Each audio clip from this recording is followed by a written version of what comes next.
The days after the swap were filled with a strange silence. James and Olivia moved through their home like strangers, pretending everything was normal but avoiding each other's eyes. Meals were quiet. Touches were few. James found himself distracted.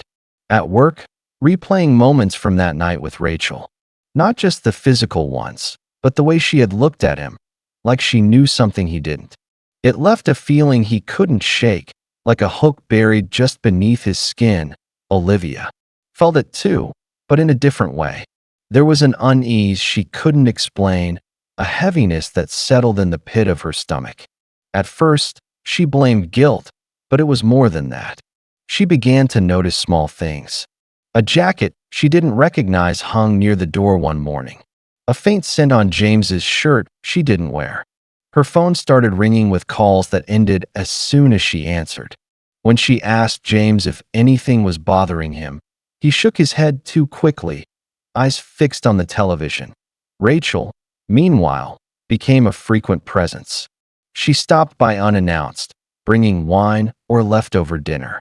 She claimed she was just being friendly, but Olivia could sense something under the surface. One afternoon, she found Rachel sitting too close to James on the couch, laughing softly at something he'd said. When Olivia entered the room, both fell silent. Rachel offered a casual smile and left soon after, but the unease only grew that night. Olivia found an envelope slipped under the front door. Inside was a single piece of paper, typed in plain font. "Do you know where your husband goes after work?" No signature, no context, just that sentence. Olivia stared at it for hours before confronting James, who denied everything. He claimed someone was trying to stir trouble, said Rachel must be playing games. But his eyes darted as he spoke, and Olivia could feel the lies even if she couldn't prove them. James, in truth, was unraveling. He had started seeing Rachel in secret. It wasn't supposed to continue, but she kept pulling him in. She was magnetic, dangerous, even, but he felt alive around her. She told him things he wanted to believe, that they were meant to be, that Mark didn't appreciate her, that Olivia would be fine. He told himself it wasn't serious, that it would end soon, but deep down, he wasn't sure he wanted it to. Mark, on the other hand, began acting differently.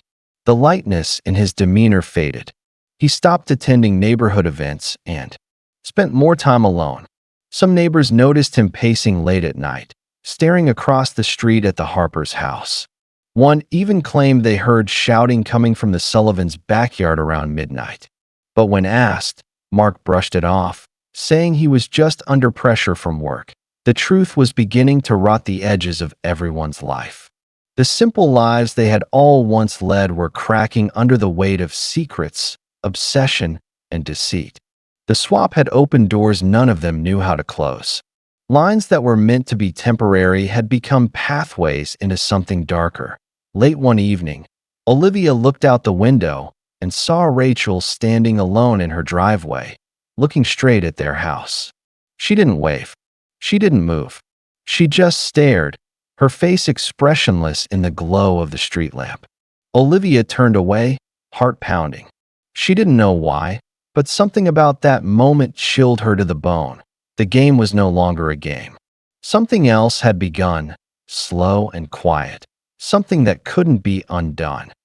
Olivia woke up each morning feeling as though she had forgotten something important, something that slipped just out of reach every time she tried to grasp it. James barely spoke over breakfast anymore, and when he did, his answers were brief and automatic. She tried not to overthink it, but her instincts told her that something had shifted in their home. It wasn't just guilt anymore. It was distance, growing larger by the day. The tension between them was thick, unspoken but ever-present. Olivia watched him as he left for work, keys in hand, tie slightly askew, and eyes that didn't quite meet hers. She remembered the way he used to smile at her before walking out the door. That smile had vanished. At first, she told herself it was a rough patch. People had those. But the silence lingered, and James seemed like a man constantly somewhere else in his mind. She began to wonder if the wife swap had awakened something in him, something he couldn't put away again. James was haunted by his own restlessness. What had started as a one-time thrill was becoming a secret he returned to again and again. Rachel had a hold on him. She was everything Olivia wasn't: unpredictable, bold, unapologetic. Every time he told himself to end it, Rachel would call or show up at his office, and the pull would be too strong to resist. He began to lie more often.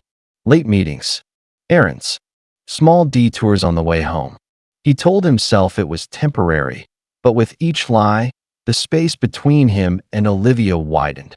Meanwhile, Rachel seemed more alive than ever. She no longer waited for invitations. She inserted herself into every interaction. She brought over cookies, bottles of wine, shared neighborhood gossip with a grin that never quite reached her eyes.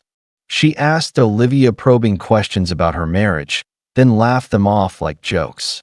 Olivia began to dread her visits. There was an energy about her, subtle but unsettling. She was watching, measuring, waiting. Olivia couldn't understand what for, but it made her skin crawl. One afternoon, a small envelope arrived in the mailbox with no return address. Inside was a photo, grainy, taken from a distance, but unmistakable. James and Rachel, sitting in his car, leaning close, Rachel's hand on his thigh. Olivia's stomach dropped. She stared at the photo for hours, willing it to be fake, a misunderstanding, anything but what it clearly was. She didn't cry. She didn't scream. She just sat with it, her thoughts spiraling deeper into confusion and betrayal. That night, she didn't confront him. Instead, she pretended everything was fine. She watched him from across the dinner table, wondering how long it had been going on. She wondered what Rachel had told him, what he had promised her. More than anything, she wondered who had taken the photo and why they had sent it to her. Someone else knew. Someone was watching. Over the next few days, Olivia noticed things she hadn't before. The way Rachel parked closer to their house. The way James's phone was always face down.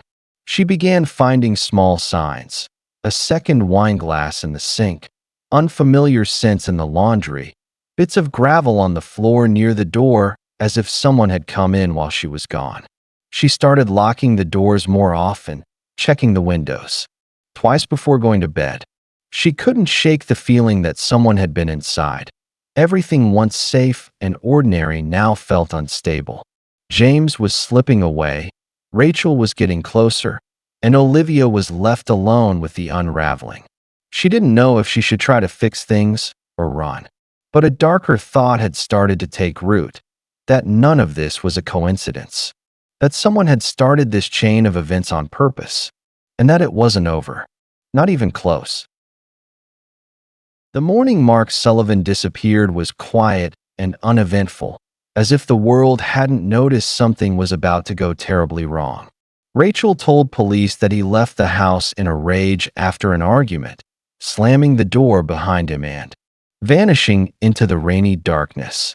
She said she waited up for hours, but he never came home.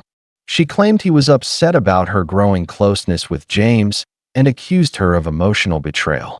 But no one could confirm what really happened. Inside their home that night, the next day, his car was found abandoned just outside of town, parked awkwardly on the shoulder of a desolate road. The windows were up, the doors locked.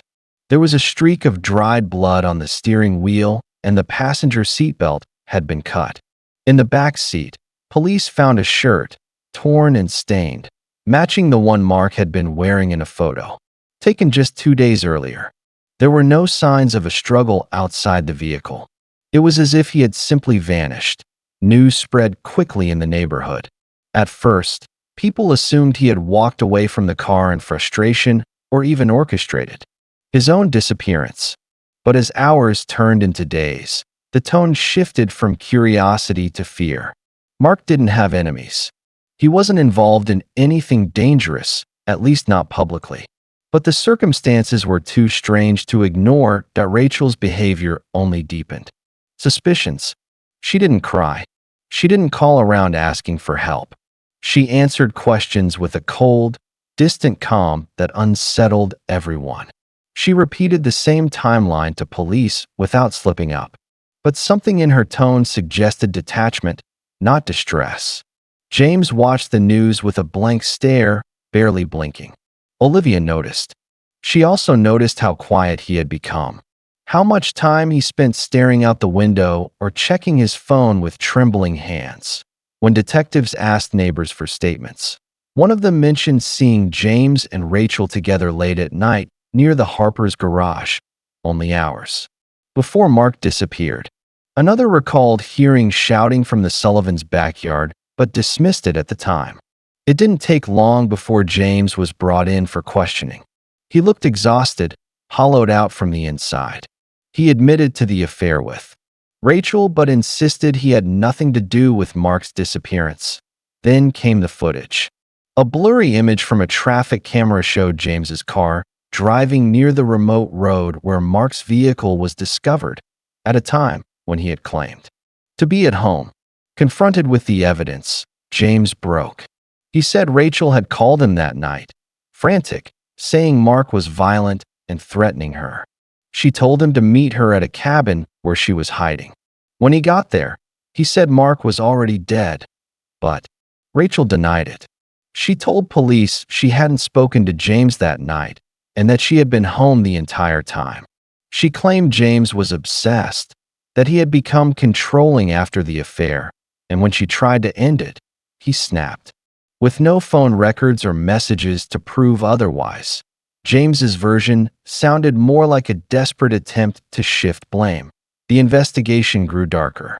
Forensics couldn't conclusively determine who had killed Mark, but the blood on the crowbar found near the cabin matched his DNA. James's fingerprints were on the handle. He claimed he picked it up in shock after finding the body. Police weren't convinced. Olivia, now living with her sister, watched the story unfold from a distance. The man she thought she knew had become a stranger wrapped in lies and fear. But deep down, she wondered if he had been telling the truth. Something about Rachel still didn't sit right. And with Mark gone, one question loomed heavier than the rest. Was James the killer, or had someone used him as a pawn in a far more calculated plan? James sat in the small holding cell, staring at the wall like it held answers. His confession had shattered whatever remained of his quiet life. The police saw a jealous husband who couldn't let go, who let lust turn to rage. To them, it was simple. But to James, it was chaos, memories scrambled by fear, guilt, and something else he couldn't name. He replayed Rachel's voice in his head, the urgency in her words that night.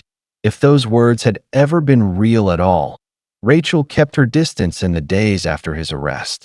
She made brief statements to police and the media, always calm, always collected. She spoke of James as someone emotionally unstable, fragile, and possessive. She said the affair had been a mistake, something she regretted, something he had misinterpreted. According to her, she had tried to end it, but James wouldn't let go. She painted herself as the victim in a twisted love triangle that spiraled into tragedy. The trial was set in motion quickly. Prosecutors focused on motive, the affair, the jealousy, the lies. They leaned on the physical evidence, the crowbar with James's fingerprints, the traffic camera footage, the inconsistencies in his story. Witnesses were called to speak about his strange behavior, his paranoia, and his unraveling mental state. It wasn't hard to convince the jury that James was capable of murder. The affair had been more than a mistake. It was the spark that set everything on fire. That James's defense painted a different picture. They said Rachel had manipulated him, used him. They suggested she had lured Mark to the cabin and staged the scene, knowing James would follow her orders like a puppet. They questioned why Rachel had no alibi that night, why she hadn't reported Mark missing until hours later, why her version of events never changed, even under pressure. But without evidence to prove she had orchestrated it, the jury wasn't swayed. When James took the stand, his voice cracked under the weight of his own uncertainty. He spoke of love, confusion, and fear. He told the court he didn't know what to believe anymore. Even his own memories felt unreliable. His eyes stayed fixed on the floor as he admitted to the affair, admitted to going to the cabin, and admitted to touching the weapon. But he denied killing Mark. He said the only thing he was guilty of was trusting the wrong person. Rachel watched him from across the room, her face unreadable. She never flinched, never cried. Some people whispered that. Her calmness was unnerving, even unnatural. But the court couldn't convict someone on whispers. All they had was James. And the evidence, however circumstantial, leaned heavily against him. He was found guilty of second-degree murder and sentenced to 25 years in prison. The courtroom was quiet when the verdict was read, but Olivia felt the floor shift beneath her feet. Part of her still believed James hadn't told the full truth. But another part, the one that had lived beside him for 12 years, believed he was capable of things even he didn't understand. Rachel disappeared from the public eye after the trial. She sold the house and left Millfield without a goodbye. But rumors followed her. People whispered about the look in her eyes, the way she always seemed to be one step ahead. No one could prove she had played a part in Mark's death. But no one could shake the feeling that she had. For those who had known all four of them before the night, everything changed. The story never made sense. Not fully.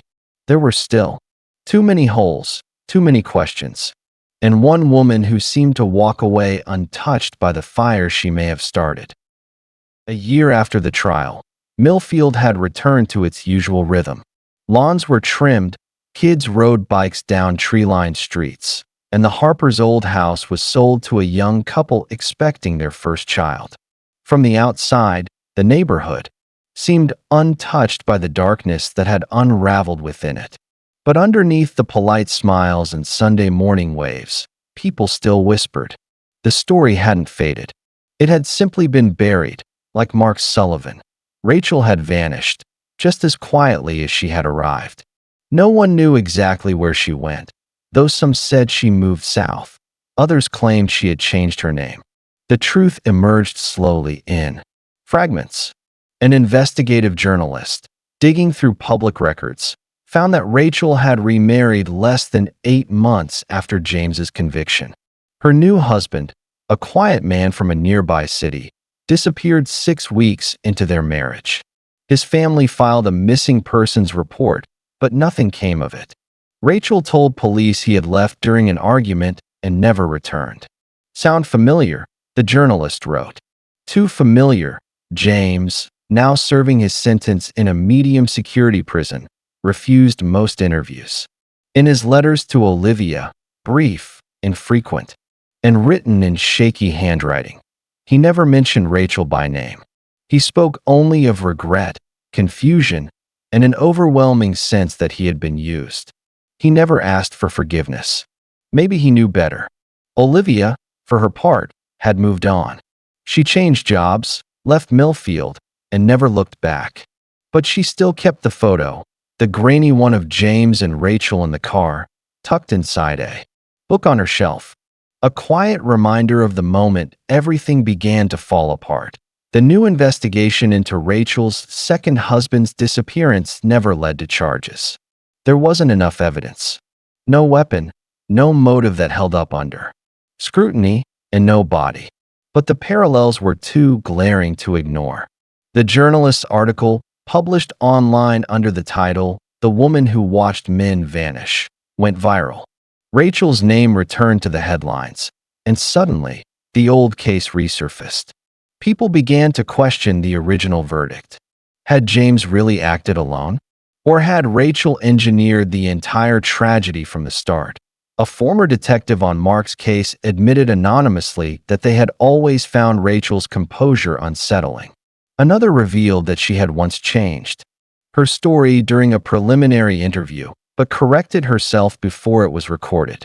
Minor details, they said, But in hindsight, they felt like red flags missed in the rush to pin the case on James. Still, without proof, Rachel remained untouchable. She was never charged.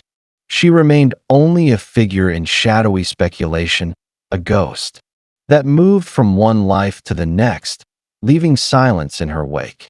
Those who knew her, even briefly, couldn't describe her easily.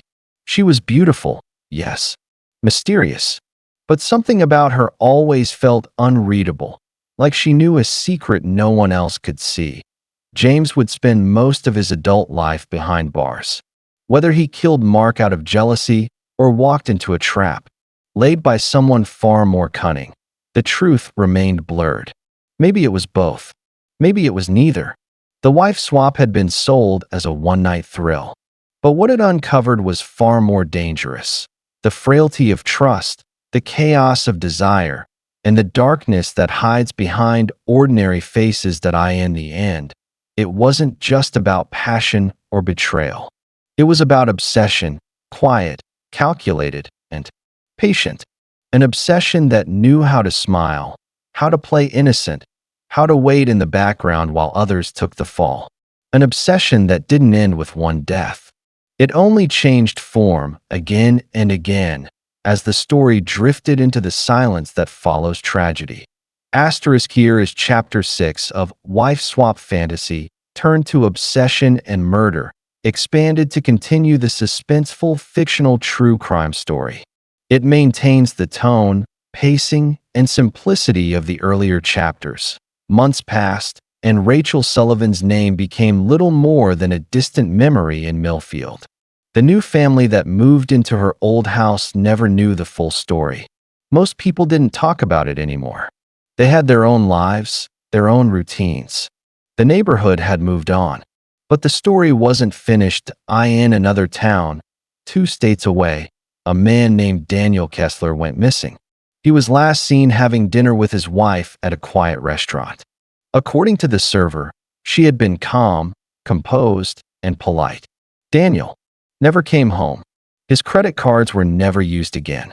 Security footage showed him walking into their apartment building that night, but no footage ever showed him leaving.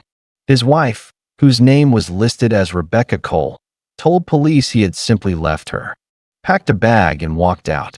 No note, no fight, just gone. One officer found the story odd. There were too many similarities to another case he'd read about. Late one night, Mark Sullivan. Same circumstances. Same eerie calmness in the wife's behavior. Same missing husband, vanished without a trace. He brought it to the attention of a detective who had worked the Millfield case. The name Rebecca Cole was fake.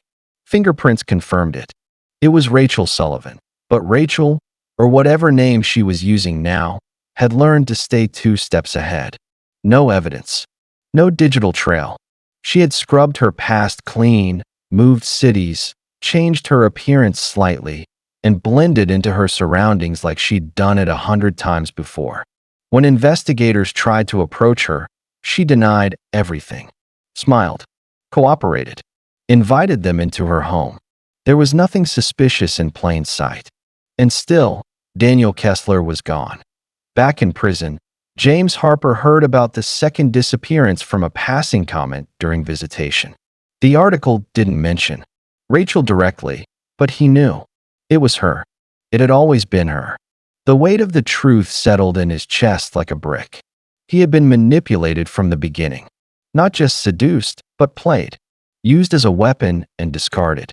He wasn't innocent, but he wasn't the monster the world believed he was either. He wrote a letter to the authorities, explaining everything again, his version, his warning, his regret. He begged them to look deeper into Rachel's past, into her patterns, into her lies. But there was nothing they could act on. Rachel was careful, and James was a convicted murderer. His words meant little now. Olivia never returned to Millfield. She built a quiet life elsewhere, away from the noise, away from the past. She read about Rachel's new case with a cold sense of validation.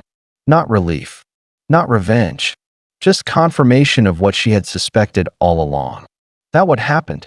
to James wasn't just about lust or betrayal. It was about something far darker.